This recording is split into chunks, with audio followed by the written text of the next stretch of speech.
አርቲስት ሰለሞን ቦጋለ 5 ቢሊዮን ብር የሚፈጅ ሆስፒታል እኔ በነገራችን ላይ የትኛውን ቦክስ ዓለም ላይ ቦክስ የሚያደርግ ሰውዬ መቅጠም ይችላል። ጣቶችሽ አራቱም ጣትሽ ጥፍር አለው። የመሃል ጣትሽ ብቻ ለምንድነው ጥፍሩ የተሰበረው? እኔ ለኛ አሁን ሄሊኮፕተር ገዛለሁ እላለሁ አይደለም አትገዛም ትለኛለህ። እኔ ወስቻ ሳይያ እንዳትጠራ። በዓለም በቆዳ ስፋቷ በሶስተኛ ደረጃ የምናገኛት አህጉር ማን ትባላለች? አነጋጋሪው አወንታ በርሲሳ ስለ አርቲስት ሰለሞን ቦጋለ ያወጣው አስገራሚ ሚስጥር እጅግ በጣም ሰሞኑን እያነጋገረ ይገኛል። እነዚህንና ፈታ ዘና የሚያደርጉ ጥርስ የማያስገድኑ ቪዲዮዎችን በዛሬው ቪዲዮ ይዘንላችሁ ከቸስቴ ብለናል። ያው እንደተለመደው ብዙ አልይዛችሁም። ይህን ቪዲዮ ከመጀመራችሁ በፊት ሁላችንም ላይክ እና ሰብስክራይብ እናደርጋለን።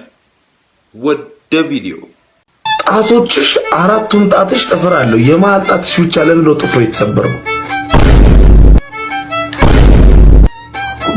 like አሉ እኮ እዚህ ጋር ግን bitch I see what you did there ይሄ በአሰቃቂ ሁኔታ ሳክ ነው። ጭንቅላቴ ፀጉሬ በላኝና ሳክ ተሰበረብኝ።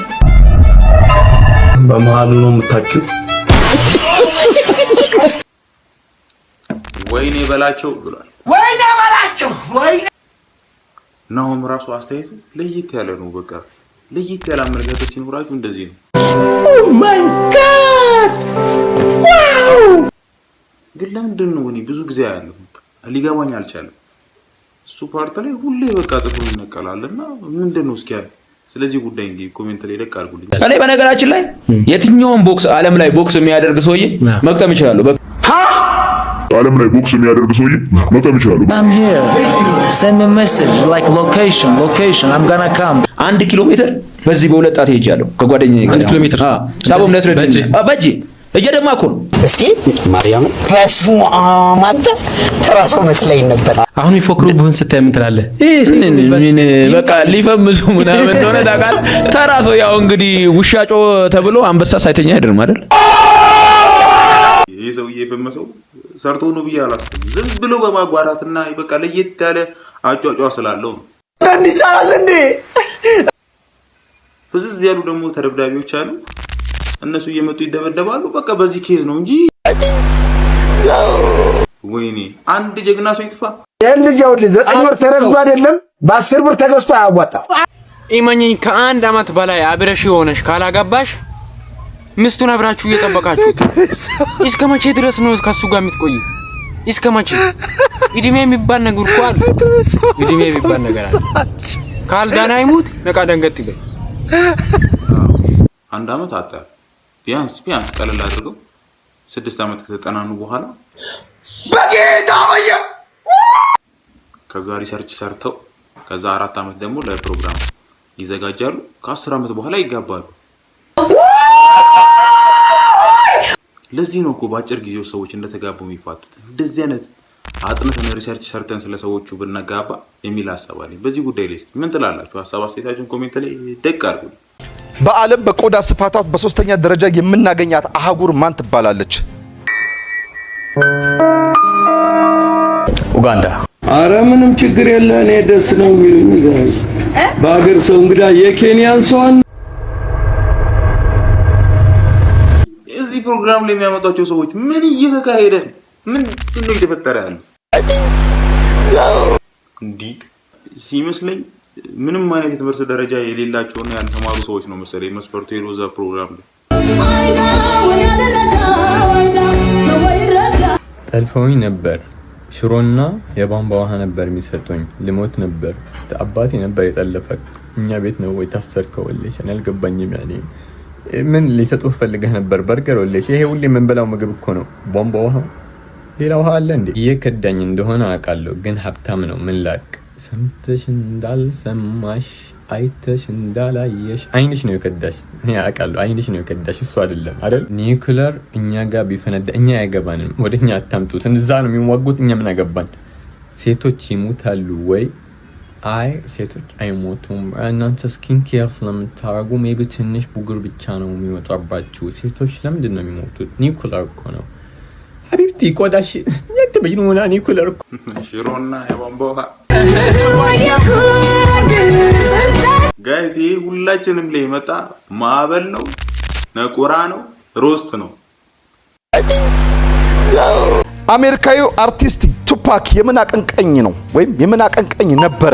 ቦምባስቲክ ሳይድ አይ ኦሮምኛ ዘልዛላ ኢትዮጵያን ያዋረርካት አንተ ነህ። መረን የለቀቃችሁ ወይኔ በላቸው። እኔ ያልገባኝ ነገር ግን እንዲህ በኦሮምኛ ሙዚቃ ለካ ኢንተርናሽናል አርቲስት መሆን ይቻላል። እስካሁን እንዴት አልገባኝም። በቃ ራሴ ጋር አያችሁ ከቴክኖሎጂ ጋር ብዙ አለመሄዴ ነው የገባኝ። ቱፓክ የዘፈነውን ኦሮምኛ ሙዚቃ ሳልሰማ እንዴት ጥርሲያስ ልማዴ ነው።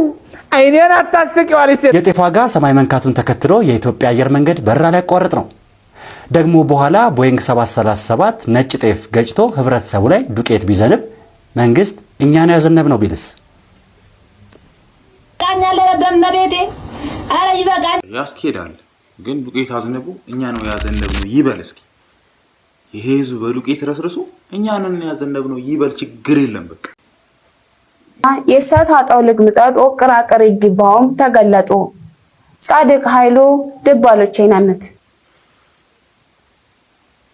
የማሳንጥና ቦጠብቅና ይግለገልቦ ግብር ቧዳ የሰት ያጦልግ ምጠጥ ወክላከል ይግባውም ተገለጦ የሰት ያጦልግ ምጠጥ ንጡ ገየት ቢን መሪ ሐሳብ የኦልቂጤ ግብርና ምርምር ማዕከል የአርሶ አደሮች የግንዛቤ ማስጨበጣ ስልጠና አቦ የኦልቂጤ ግብርና ምርምር ማዕከል በሶዶ ወረዳ ዳጪና ሙስ ገበያ ቀበሌ የሰት ያጦልግ ምጠጥ ወክላከል አመለከተም ለቀበሌ አርሶ አደሮች የግንዛቤ ማስጨበጣ ስልጠና አበም የማዕከሊ ዳይሬክተርና ተመራማሪ አቶ አቤል ነክር የስልጠኒ ቡራ ዓላማ ተዚፍት ማዕከሊ በቀበሌ ላለ በቂና ኒዳሰሳ ጥናት መሰረት ብጃ አርሶ አደሮች ባለውሻል የሰት ምጠጥ ያስፋፋ ተግባር የቂን የሚደበርኩም ተምጠጢነ ጣየኮነገየት ሎፍጥር ዛንኩሙም ይከላከልቦ ሞጨ በኬት ወረዳዎች ላለ ለአርሶ አደሪ በተግባር ይድገፈ ስልጠና እያበም ይገኝም ቆም የሰት አጣ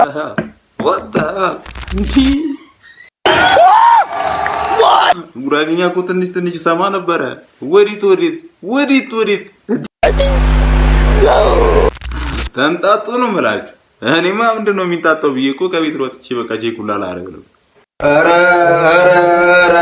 በእርግጠኝነት ስለበዛው ያው ስለ ጦርነት ነው ብዬ አስባለሁ። መጀመሪያው ላይ ጥሩ ፊኒሺንግ ላይ ዜሮ። ይሄ ሰው ነው እንዴ? እኔ ለኛ አሁን ሄሊኮፕተር ገዛለሁ እላለሁ አይደል? አትገዛም ትለኛለህ። እኔ ግን ገዝቼ አሳያለሁ እንዳትጠራት። ባልገዛም ግን ያለ መጨረሻ አይደለም። ምን ባረጋጀ ኮርነር ልታረጋ አይገባም። ሰው ሳክሱን ተያይዞታል። ወይኔ በላቸው።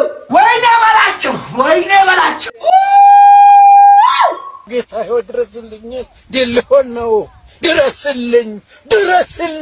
እንዴ ዋው ኦ ማይ ጋድ ዋው! በቃ እኮ መጨረሻ ዓለም ዳይለክም። ይሄ በእርግጠኝነት ከዚህ በፊት ሰርከስ ምናምን የሚሰራ ልጅ ይሆናል። ጌታዬ ድረስልኝ። አርቲስት ሰለሞን ቦጋለ 5 ቢሊዮን ብር የሚፈጅ ሆስፒታል ላስገነባ ነውና ደጋግ ኢትዮጵያውያን ወዲህ በሉ እጃችሁን ዘርጉ ሲል ነበር የዛሬ 3 ዓመት ገደማ።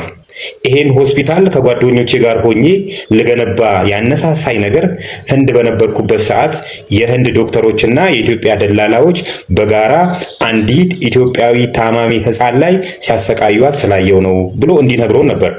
በደላላ ህንድ ሀገር አንዲት እናት ልጇን ይዛ ወደ ህንድ ትሄዳለች። ህንድ ከደረሰች በኋላ ደላላው ከዚህ ዶክተሩን ልጁን ኦፕሬሽን እንዳታረገው ሂሳብ ስላልተከፈለ እያለ ሲያሰቃያት የልጁ ሆድ እያበጠ ሲመጣ በማየቴ ምክንያት ሀገሬ ላይ 5 ቢሊዮን ብር የሚያወጣ ሆስፒታል ለመገንባት አቅጃለሁና ደጋግ ኢትዮጵያውያን እጃችሁን ዘጉ ብሎ በኢትዮጵያ ንግድ ባንክና በአቢሲኒያ ባንክ ገንዘብ ሲላክለት ነበር። ከዚህ በተጨማሪ ሆላንድ ሀገር ያለው ፊሊፕስ የተባለው ኩባንያ ግማሹን ከቻልክ ግማሹን ደግሞ እኛ ችለን ሆስፒታሉን እናስገነባዋለን፣ ሆስፒታሉ ሲያልቅ ደግሞ ሁሉንም የሆስፒታሉ እቃዎች በፊሊፕስ ማቴሪያሎች እንሙላልሃለን ብለውኛል እያለ ሲያለቅስ ሲያነባ ኢትዮጵያውያንም እጃቸውን ሲዘረጉ ነበር። ከዚህ በተጨማሪ በቴሌ አሁን ደግሞ ከፊንቴክ ጋር ተያይዞ እንግዲህ ሰለሞን ቦጋለ ስሙ ከመጥፋቱ ጋር በተያያዘ እንግዲህ ከዚህ በፊት በመልካም ስራዎች ለማድረግ መጥቶ የነበረ ግለሰብ አሁን ላይ እንግዲህ በእንደዚህ አይነት የወንጀል ተግባር ላይ ተሰማርቷል የሚል ሀሳብ ለማስተላለፍ ነው። ለማንኛውም የዛሬ ቪዲዮ ይህንን ይመስል ነበረ። እንግዲህ ፈታ ዘና እንዳላችሁ የተወሰነም ቢሆናል አንድ አቅማችን ሞክረናል። አሪፍ እናደርጋለን። ብዙ የምናሻሽለው ነገር ብዙ ማቴሪያሎችን መግዛት ያለብኝ ማስተካከል ያለብኝ ብዙ ነገር እንዳለ አውቃለሁ። እናንተ ሰፖርት ካደረጋችሁ ላይክ ካደረጋችሁ ሰብስክራይብ ካደረጋችሁ በቀጣይ ብዙ ነገሮችን እያሻሻልኩ እሄዳለሁ። ፐርፌክት ነኝ አልልም፣ እያሻሻልኩኝ እመጣለሁኝ። ከእናንተና ከፈጣሪ እርዳታ ጋር ወደፊት እንቀጥላለን። የዛሬ ቪዲዮ ይህን ይመስል ነበር። በቀጣይ በአሪፍ በምርጥ በአስተማሪ በአዝናኝና ትምህርት ሰጪ ቪዲዮዎች ተመልሰን እስከምንገናኝ ሰላም ሰላም ሰላም ከእናንተ ጋር